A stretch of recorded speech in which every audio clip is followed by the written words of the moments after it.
My name is John Espano and I'll be introducing to you what cyberbullying is and how it is harmful. Cyberbullying is when a person is tormented, threatened, harassed, humiliated or embarrassed by another person using the internet or other technology, such as mobile phones. The term cyberbully is used exclusively for minors, with the adult equivalent being called cyber harassment or cyber stalking. Cyberbullying is also not a one-time communication, but continuous harassment, unless it involves a death threat or threat of serious bodily harm. The methods used are limited only by the child's imagination and access to technology. The role of victim and bully can change and go back and forth constantly, as the child who has been bullied may then seek revenge and harass the prior tormentor. Cyberbullying is usually carried out for a multitude of reasons. These include taking revenge against someone, boosting ego by tormenting others, and some think that they are righting wrong by standing up for others. Cyberbullying has led to children killing each other and committing suicide. Following an incident. Reported cases include Kerry Fuller, 15, who was targeted by a group of girls over the span of 2 years. The stress of being bombarded with abuse and harassment was so much that her hair started falling out and she attempted suicide. Thankfully, her mother became aware and assisted her through this tough time. Another example of this is Julianne Flory, 19, who was harassed by the girls in her opposing netball team. She received threats to her life, and in one case, she received an entire A4 piece of paper full of insults. This made her feel insecure about the safety of her life and led to misery. Hey, I'm Alexis Zinton and I'll be talking about the different categories and types of cyberbullying. There are several different categories and types of cyberbullying, from extremely serious to not so serious. The first category of cyberbullying is inadvertent. This is the lowest category of cyberbullying. It is often accidental and usually banter between friends.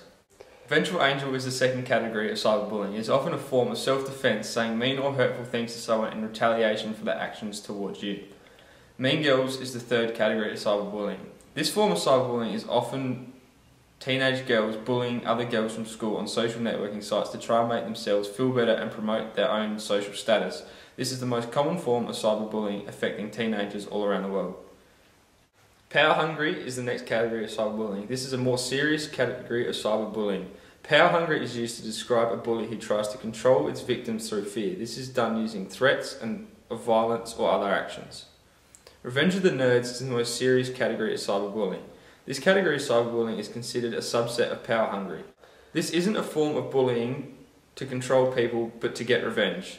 As the name states, it is usually nerds or people who have been picked on previously that try and take out revenge on people who have bullied them.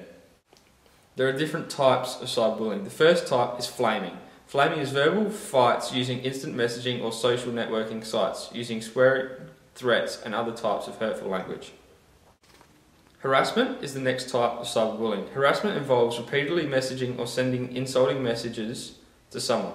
Harassment often goes with the more severe categories of cyberbullying, such as Mean Girls, Power Hungry and Revenge of the Nerds. Cyber stalking, this is similar to harassment with the repeat messaging, but is slightly more severe as the messages are more threatening than just slanderous and harassment.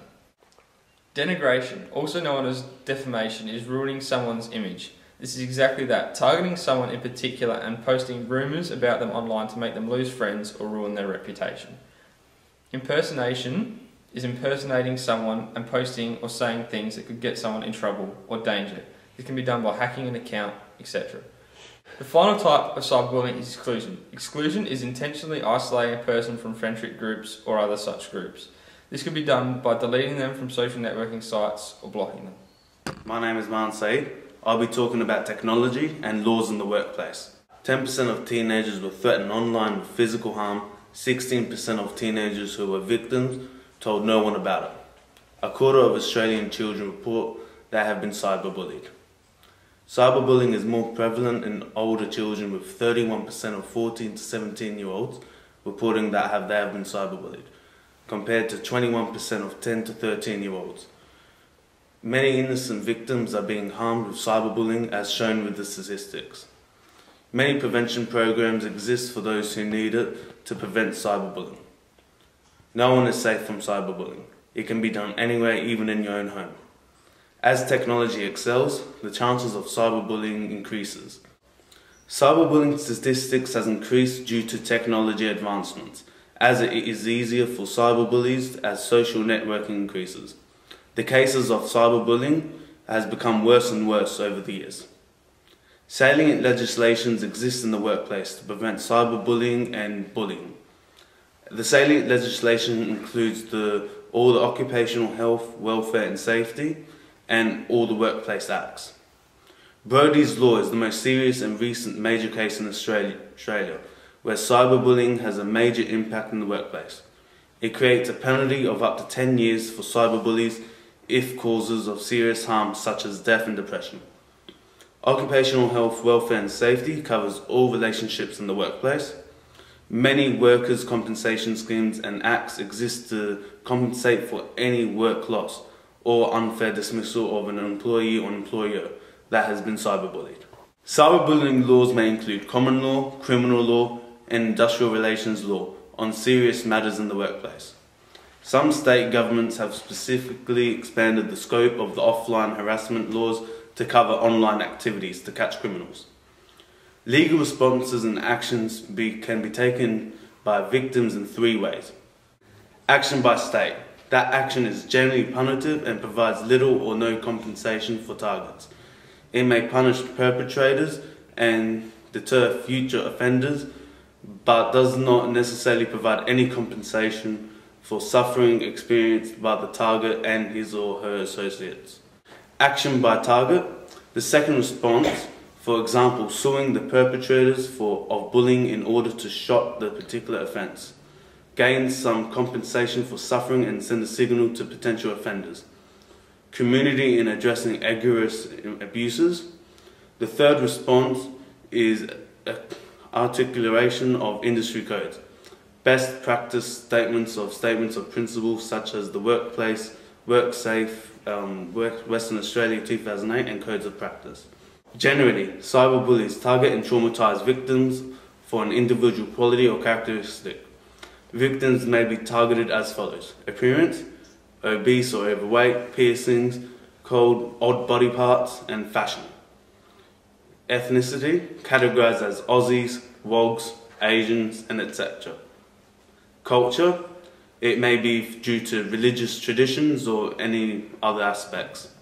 Social group, maybe nerds, different tastes or preferences to other people. Hello, my name is Aurelio Signoriello. I will be talking about the current methods of addressing cyberbullying. Anti-cyberbullying campaigns. Some current anti-cyberbullying organisations include Reach Out, Enough is Enough and Bully Police.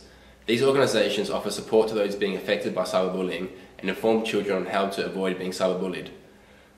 The Child Health Promotion Research Centre is currently working with the Australian Human Rights Commission and communication specialist Primary Communications to develop an innovative anti-cyberbullying proposal.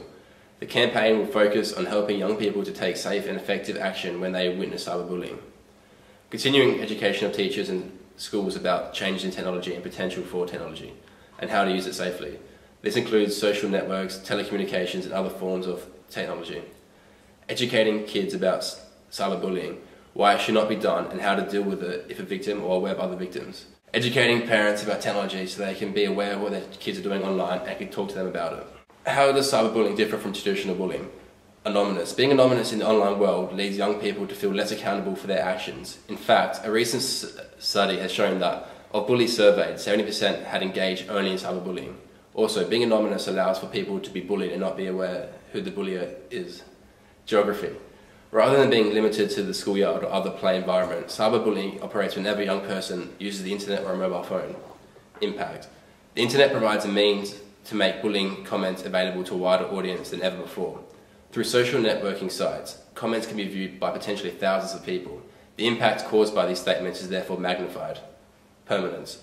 Verbal comments are fleeting. Online they stay around potentially forever, making the potential effects of the victim much more fatal. I'm Boyan Zeng. I will introduce some measures of prevention. Firstly, do not share your private information like password, name and address, phone numbers with people you don't know. Secondly, do not respond message when you are angry or hurt.